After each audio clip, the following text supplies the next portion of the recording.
안녕하세요. 최고다 케어입니다. 오늘은 보라매역 근처에서 관리한 4인 리클라이너 소파 청소 과정을 소개해 드리려고 합니다. 이 소파는 리클라이너 기능이 고장나 있었지만 그렇다고 해서 청소를 소홀히 할 수는 없죠. 그래서 이번 영상을 통해 소파 청소 과정을 꼼꼼하게 알려드리겠습니다. 특히 리클라이너 소파처럼 큰 가구는 체계적인 관리가 중요합니다. 자, 그럼 바로 시작해 볼까요? 소파 주위 청소의 중요성. 소파 청소를 시작할 때 가장 먼저 해야 하는 일은 바로 소파 주위 청소입니다. 왜 소파 주위부터 청소를 해야 할까? 궁금하신 분들이 많으실 텐데요. 소파 주위가 지저분하면 소파를 끄집어낼 때 먼지가 더 생길 수 있기 때문에 꼭 주변을 먼저 정리해줘야 합니다. 게다가 소파 밑에 있는 먼지나 이물질은 평소에는 보이지 않기 때문에 더더욱 신경 써야 합니다. 소파를 뒤로 밀거나 옆으로 움직일 때 주변의 먼지를 깨끗이 제거해줘야 나중에 소파 밑과 주위까지 깔끔하게 청소할 수 있습니다. 보통 소파를 청소할 때 걸레바지 부분에 먼지가 쌓여있는 경우가 많은데 이 부분도 꼼꼼하게 닦아줘야 완벽한 청소가 가능합니다. 건식 케어의 시작 회전 브러쉬 선택의 중요성. 소파 주변 청소가 끝나면 이제 본격적으로 소파 건식 케어를 시작합니다. 여기서 가장 중요한 건 회전 브러쉬의 사용입니다. 소파 소재에 따라 회전 브러쉬를 사용할 수 있는지 먼저 확인해야 합니다. 만약 부적합한 소재의 회전 브러쉬를 사용하면 소파에 손상이 생길 수 있습니다. 특히 가죽 소파나 민감한 소재의 소파는 더욱 조심해야 합니다. 따라서 회전 브러쉬를 사용할 때는 소파 소재를 먼저 체크하고 브러쉬의 강도와 속도를 조절하여 적절하게 사용해야 합니다. 건식 케어는 소파 틈새에 있는 먼지를 제거하는 중요한 단계입니다. 이 부분이 생략되면 나중에 습식 케어를 할 때 먼지와 이물질이 남아있을 수 있기 때문에 반드시 꼼꼼히 진행해야 합니다. 특히 소파 시트 사이사이에 쌓인 먼지나 음식물 찌꺼기는 쉽게 보이지 않지만 청소할 때는 꼭 제거해줘야 합니다. 소파 뒤집기, 소파 밑면과 틈새 청소. 소파 건식 케어가 끝나면 소파를 뒤집어 밑면을 확인합니다. 많은 분들이 소파 청소를 할 때 밑면을 간과하는 경우가 많습니다. 하지만 소파 밑에도 먼지가 쌓일 수 있고 숨겨진 얼룩이 있을 수 있기 때문에 반드시 확인해줘야 합니다. 소파 밑에 쌓인 먼지는 눈에 잘 보이지 않지만 장시간 쌓이면 알레르기나 호흡기 질환을 유발할 수 있으니 주의가 필요합니다.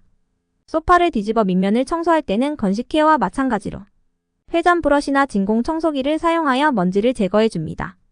틈새나 작은 구멍에도 먼지가 쌓일 수 있으니 이런 부분도 꼼꼼하게 닦아줘야 하며 먼지를 제거한 후에는 소파 밑판까지 깨끗하게 관리하는 것이 중요합니다. 천연 세제를 활용한 얼룩 제거 준비. 이제 소파에 있는 얼룩을 제거할 차례입니다. 먼저 천연 세제를 소파 표면에 고르게 뿌려줍니다. 천연 세제를 사용하는 이유는 고객님의 소파 소재를 보호하면서도 얼룩을 제거하기 위해서입니다. 화학 성분이 강한 세제는 소파의 색이나 질감을 손상시킬 수 있기 때문에 자연에서 얻은 재료로 만든 세제를 사용합니다. 천연 세제를 뿌린 후에는 최소 5분에서 10분 정도 기다려야 세제가 얼룩 속으로 충분히 스며들어 얼룩을 효과적으로 제거할 수 있습니다. 이 과정은 얼룩이 심한 부분일수록 더 오랜 시간이 필요할 수 있습니다. 소파의 얼룩은 시간이 지나면서 점점 더 고착화되기 때문에 세제가 잘 스며들도록 기다리는 것이 얼룩 제거에 큰 도움이 됩니다. 습식 케어와 스팀의 중요성. 천연 세제가 얼룩에 잘 스며들었다면 이제 습식 케어를 진행합니다.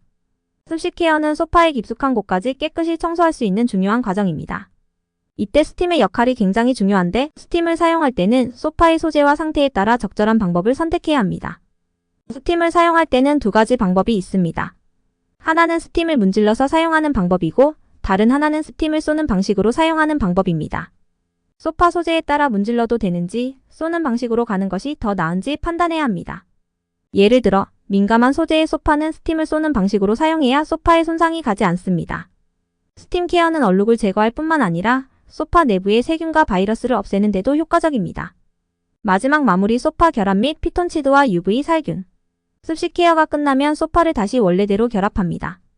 그리고 소파 표면에 남아있는 세제와 물기를 제거한 후 마지막으로 피톤치드와 UV 살균기를 사용하여 소파를 최종적으로 마무리합니다. 피톤치드는 천연 성분으로 소파에 남아있는 세균과 냄새를 제거해주며 UV 살균기는 소파 표면에 있는 세균을 완벽하게 없애줍니다. 이렇게 모든 과정이 끝나면 소파는 처음과는 비교할 수 없을 정도로 깨끗해집니다. 고객님께서도 소파가 새 것처럼 보일 때마다 매우 흡족해 하십니다. 항상 꼼꼼하고 철저하게 진행해야 고객님의 만족도가 높아진다는 점을 잊지 말아야 합니다. 오늘은 보라매역 근처에서 리클라이너 소파 청소 과정을 보여드렸습니다. 리클라이너 기능이 고장나 있었지만 깨끗하게 관리된 소파는 여전히 그 가치를 유지합니다. 소파 청소가 필요하시다면 언제든지 최고다 케어를 찾아주세요. 최선을 다해 고객님의 소중한 가구를 깨끗하게 만들어 드리겠습니다. 감사합니다.